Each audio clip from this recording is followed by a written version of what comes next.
श्रीरुद्राभिषेकस्तोत्र। नमो भवाय शर्वाय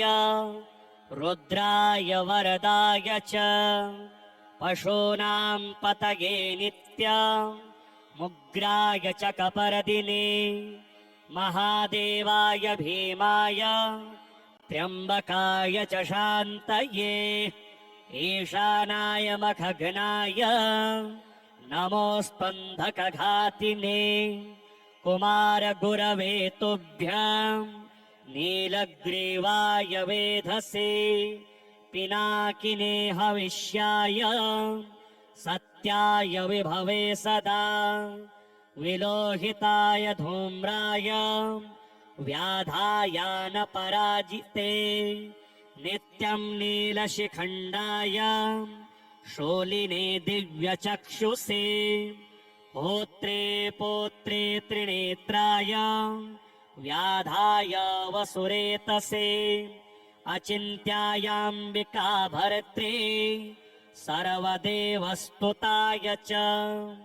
वृषध्वजाय मुण्डाय जटिने ब्रह्मचारिणे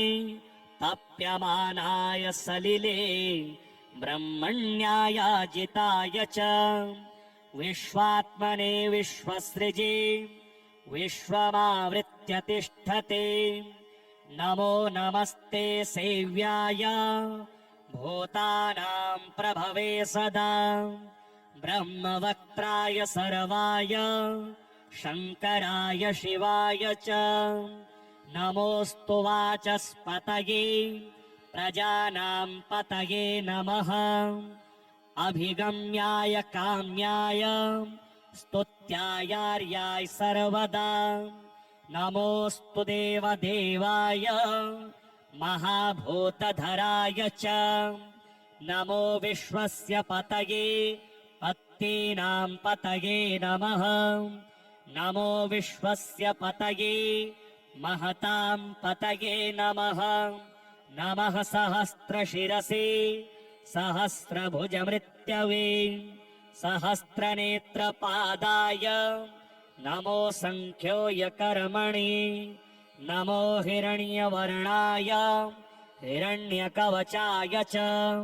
भक्तानुकम्पिने नित्यं सिद्ध्यतां नो वरः प्रभो सञ्जय उवाच एवं स्तुत्वा महादेवं वासुदेवः सहार्जुनः प्रसादयामास भवं तदा ह्यस्त्रोपलब्धये श्रीशिवरक्षास्तोत्र। ॐ अस्य श्रीशिवरक्षास्तोत्रमन्त्रस्य याज्ञवल्क्य ऋषिः श्रीसदाशिवो देवता अनुष्टुप् छन्दः श्रीसदाशिवप्रीत्यर्थं शिवरक्षास्तोत्रजपे विनियोगः चरितं देवदेवस्य महादेवस्य पावनम् अपारं परमोदारं चतुरवर्गस्य साधनं गौरी विनायकोपेतं पञ्चवक्त्रं त्रिनेत्रकं शिवं ध्यात्वा दशभुजं शिवरक्षां पठेन्नरः गङ्गाधरः शिरः पातु फालम् अर्धेन्दुशेखरः नयने मदनध्वंसी कर्णो सर्पविभूषण प्राणं पातु पुरारातिः मुखं पातु जगत्पतिः जिह्वां वागीश्वरः पातु कन्धरां श्रुतिकन्धरः श्रीकण्ठः पातु मे कण्ठं स्कन्धौ विश्वधुरन्धरः भुजौ भूभारसंहरता करौ पातु पिनाकधृक् हृदयं शङ्करः पातु जठरं गिरिजापतिः नाभिं मृत्युञ्जयः पातु कटिव्याघ्राजिनाम्बरः सक्थिनी पातु दीनार्त शरणागतवत्सलः उरो महेश्वरः पातु जानुनी जगदीश्वरः जङ्घे पातु जगत्कर्ता गुल्फौ पातु गणाधिपः चरणौ करुणा सिन्धुः सर्वाङ्गानि सदाशिवः एतां शिवबलोपेतां रक्षां यः सुकृते पठेत् स भुक्त्वा सकलान् कामान् शिवसायुज्यमाप्नुयात् ग्रहभूतपिशाचाद्यास् त्रैलोक्ये विचरन्ति ये दूरादाशु पलायन्ति शिवनामाभिरक्षणात् अभयङ्करनामेदं कवचं पार्वतीपते भक्त्या बिभरति यः कण्ठे तस्य वश्यं जगत्त्रयम् इमां नारायणः स्वपने शिवरक्ष्यां यथादिशत् प्रातरुत्थाय योगीन्द्रो याज्ञवल्क्यः तथा लिखत् नमो भवाय शर्वाय रुद्राय वरदाय च पशूनां पतये नित्यमुग्राय च कपर्दिने महादेवाय भीमाय त्र्यम्बकाय च शान्तये ईशानाय मखघ्नाय नमोऽस्त्वन्धकघातिने कुमारगुरवे तुभ्यं नीलग्रीवाय वेधसे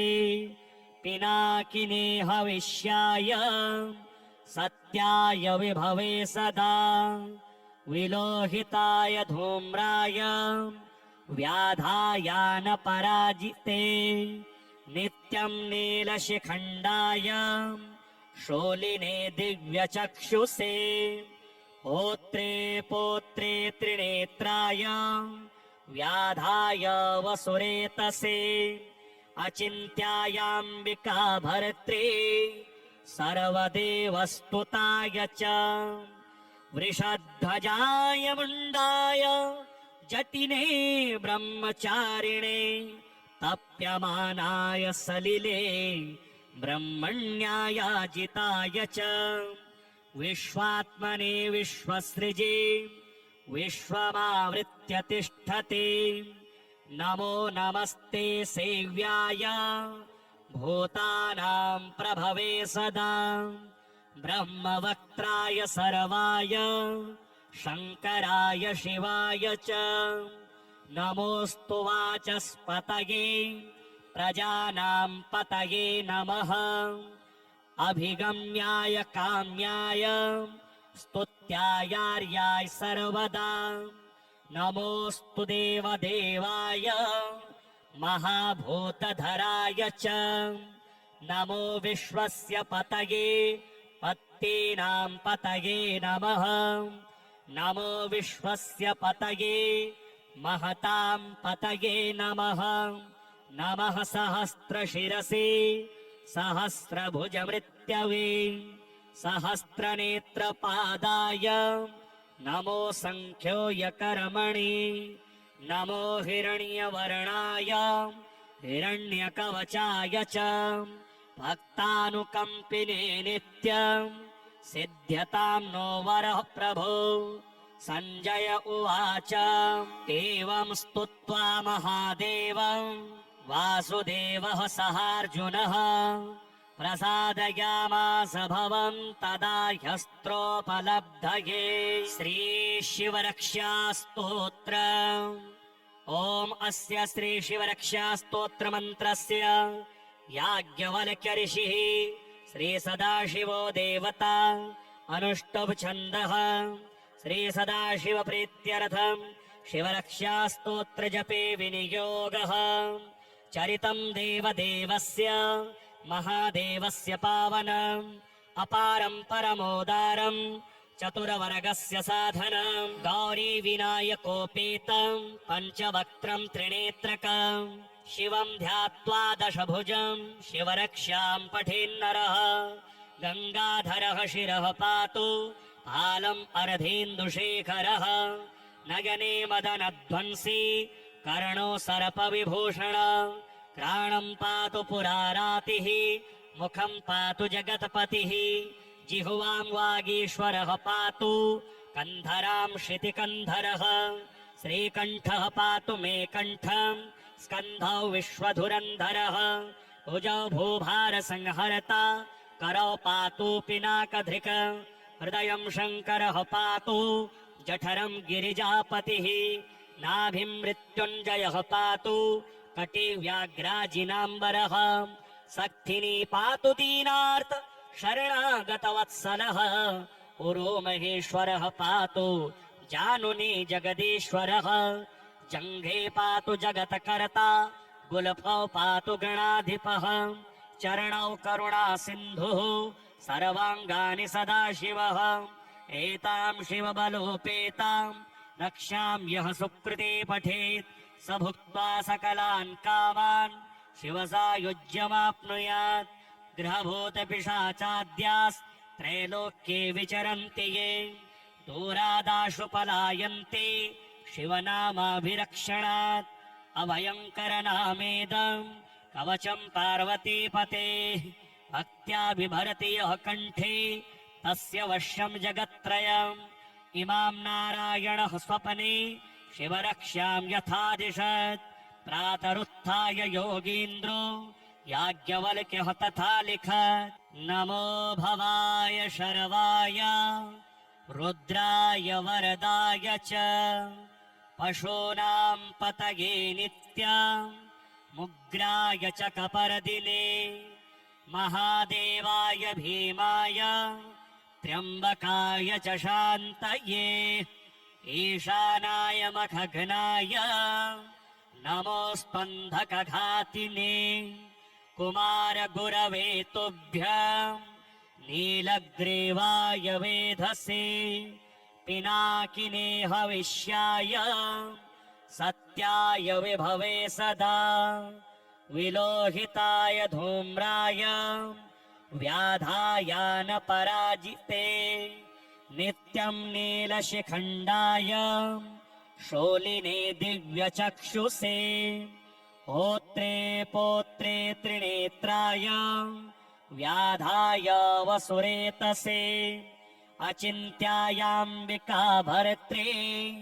सर्वदेवस्तुताय च वृषध्वजाय मुण्डाय जटिने ब्रह्मचारिणे तप्यमानाय सलिले ब्रह्मण्यायाजिताय च विश्वात्मने विश्वसृजे विश्वमावृत्य तिष्ठते नमो नमस्ते सेव्याय भूतानां प्रभवे सदा ब्रह्मवक्त्राय सर्वाय शङ्कराय शिवाय च नमोऽस्तु वाचस्पतये प्रजानां पतये नमः अभिगम्याय काम्याय स्तुत्यायार्याय सर्वदा नमोऽस्तु देवदेवाय महाभूतधराय च नमो विश्वस्य पतये पत्तेनां पतये नमः नमो विश्वस्य पतये महतां पतये नमः नमः सहस्रशिरसे सहस्रभुजमृत्यवे सहस्रनेत्रपादाय नमो सङ्ख्योऽयकर्मणि नमो हिरण्यवर्णाय हिरण्यकवचाय च भक्तानुकम्पिने नित्यं सिद्ध्यतां नो वरः प्रभो सञ्जय उवाच एवं स्तुत्वा महादेवं वासुदेवः सहार्जुनः प्रसादयामास भवं तदा ह्यस्त्रोपलब्धये श्रीशिवरक्षास्तोत्र ॐ अस्य श्रीशिवरक्षास्तोत्रमन्त्रस्य याज्ञवल्क्य ऋषिः श्रीसदाशिवो देवता अनुष्टुप् छन्दः श्रीसदाशिवप्रीत्यर्थं शिवरक्षास्तोत्रजपे विनियोगः चरितं देवदेवस्य महादेवस्य पावनम् अपारं परमोदारं चतुरवर्गस्य साधनं गौरी विनायकोपेतं पञ्चवक्त्रं त्रिनेत्रकं शिवं ध्यात्वा दशभुजं शिवरक्षां पठेन्नरः गङ्गाधरः शिरः पातु फालम् अर्धेन्दुशेखरः नयने मदनध्वंसी कर्णो सर्पविभूषण घ्राणं पातु पुरारातिः मुखं पातु जगत्पतिः जिह्वां वागीश्वरः पातु कन्धरां शितिकन्धरः श्रीकण्ठः पातु मे कण्ठं स्कन्धौ विश्वधुरन्धरः भुजौ भूभारसंहर्ता करौ पातु पिनाकधृक् हृदयं शङ्करः पातु जठरं गिरिजापतिः नाभिं मृत्युञ्जयः पातु कटिव्याघ्राजिनाम्बरः सक्थिनी पातु दीनार्त शरणागतवत्सलः पुरो महेश्वरः पातु जानुनी जगदीश्वरः जङ्घे पातु जगत्कर्ता गुल्फौ पातु गणाधिपः चरणौ करुणा सिन्धुः सर्वाङ्गानि सदाशिवः एतां शिवबलोपेतां रक्षां यः सुकृते पठेत् स भुक्त्वा सकलान् कामान् शिवसायुज्यमाप्नुयात् ग्रहभूतपिशाचाद्यास्त्रैलोक्ये विचरन्ति ये दूरादाशु पलायन्ति शिवनामाभिरक्षणात् अभयङ्करनामेदं कवचं पार्वतीपतेः भक्त्या बिभरति यः कण्ठे तस्य वश्यं जगत्त्रयम् इमां नारायणः स्वपने शिवरक्ष्यां यथादिशत् प्रातरुत्थाय योगीन्द्रो याज्ञवल्क्यः तथा लिखत् नमो भवाय शर्वाय रुद्राय वरदाय च पशूनां पतये नित्यमुग्राय च कपर्दिने महादेवाय भीमाय त्र्यम्बकाय च शान्तये ईशानाय मखघ्नाय नमोऽस्पन्धकघातिने कुमारगुरवे तुभ्यं नीलग्रीवाय वेधसे पिनाकिने हविष्याय सत्याय विभवे सदा विलोहिताय धूम्राय व्याधायानपराजिते नित्यं नीलशिखण्डाय शूलिने दिव्यचक्षुषे पौत्रे पौत्रे त्रिनेत्राय व्याधाय वसुरेतसे अचिन्त्यायाम्बिका भर्त्रे सर्वदेवस्तुताय च वृषध्वजाय मुण्डाय जटिने ब्रह्मचारिणे तप्यमानाय सलिले ब्रह्मण्यायाजिताय च विश्वात्मने विश्वसृजे विश्वमावृत्य तिष्ठते नमो नमस्ते सेव्याय भूतानां प्रभवे सदा ब्रह्मवक्त्राय सर्वाय शङ्कराय शिवाय च नमोऽस्तु वाचस्पतये प्रजानां पतये नमः अभिगम्याय काम्याय स्तुत्यायार्याय सर्वदा नमोऽस्तु देवदेवाय महाभूतधराय च नमो विश्वस्य पतये पत्तेनां पतये नमः नमो विश्वस्य पतये महतां पतये नमः नमः सहस्रशिरसे सहस्रभुजमृत्यवे सहस्रनेत्रपादाय नमो सङ्ख्योऽयकर्मणि नमो हिरण्यवर्णाय हिरण्यकवचाय च भक्तानुकम्पिने नित्यं सिद्ध्यतां नो वरः प्रभो सञ्जय उवाच एवं स्तुत्वा महादेवं वासुदेवः सहार्जुनः प्रसादयामास भवं तदा ह्यस्त्रोपलब्धये श्रीशिवरक्षास्तोत्रम् ॐ अस्य श्रीशिवरक्षास्तोत्रमन्त्रस्य याज्ञवल्क्य ऋषिः श्रीसदाशिवो देवता अनुष्टुप् छन्दः श्रीसदाशिवप्रीत्यर्थं शिवरक्षास्तोत्रजपे विनियोगः चरितं देवदेवस्य महादेवस्य पावनम् अपारं परमोदारं चतुरवर्गस्य साधनं गौरी विनायकोपेतं पञ्चवक्त्रं त्रिनेत्रकं शिवं ध्यात्वा दशभुजं शिवरक्षां पठेन्नरः गङ्गाधरः शिरः पातु हालम् अर्धेन्दुशेखरः नयने मदनध्वंसी कर्णो सर्पविभूषण प्राणं पातु पुरारातिः मुखं पातु जगत्पतिः जिह्वां वागीश्वरः पातु कन्धरां शितिकन्धरः श्रीकण्ठः पातु मे कण्ठं स्कन्धौ विश्वधुरन्धरः भुजौ भूभारसंहर्ता करौ पातु पिनाकधृक् हृदयं शङ्करः पातु जठरं गिरिजापतिः नाभिं मृत्युञ्जयः पातु कटिव्याघ्राजिनाम्बरः सक्थिनी पातु दीनार्त शरणागतवत्सलः उरो महेश्वरः पातु जानुनी जगदीश्वरः जङ्घे पातु जगत्कर्ता गुल्फौ पातु गणाधिपः चरणौ करुणा सिन्धुः सर्वाङ्गानि सदाशिवः एतां शिवबलोपेतां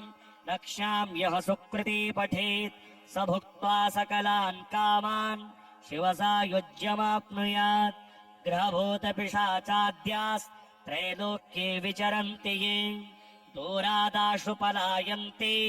शिवनामाभिरक्षणात् अभयङ्करनामेदं कवचं पार्वतीपतेः भक्त्या बिभरति यः कण्ठे तस्य वश्यं जगत्त्रयम् इमां नारायणः स्वपने शिवरक्ष्यां यथादिशत् प्रातरुत्थाय योगीन्द्रो याज्ञवल्क्यः तथा लिखत् नमो भवाय शर्वाय रुद्राय वरदाय च पशूनां पतये नित्यं मुग्राय च कपर्दिने महादेवाय भीमाय त्र्यम्बकाय च शान्तये ईशानाय मखग्नाय नमोऽस्त्वन्धकघातिने कुमारगुरवे तुभ्यं नीलग्रीवाय वेधसे पिनाकिने हविष्याय सत्याय विभवे सदा विलोहिताय धूम्राय व्याधायानपराजिते नित्यं नीलशिखण्डाय शूलिने दिव्यचक्षुषे होत्रे पोत्रे त्रिनेत्राय व्याधाय वसुरेतसे अचिन्त्यायाम्बिका भर्त्रे सर्वदेवस्तुताय च वृषध्वजाय मुण्डाय जटिने ब्रह्मचारिणे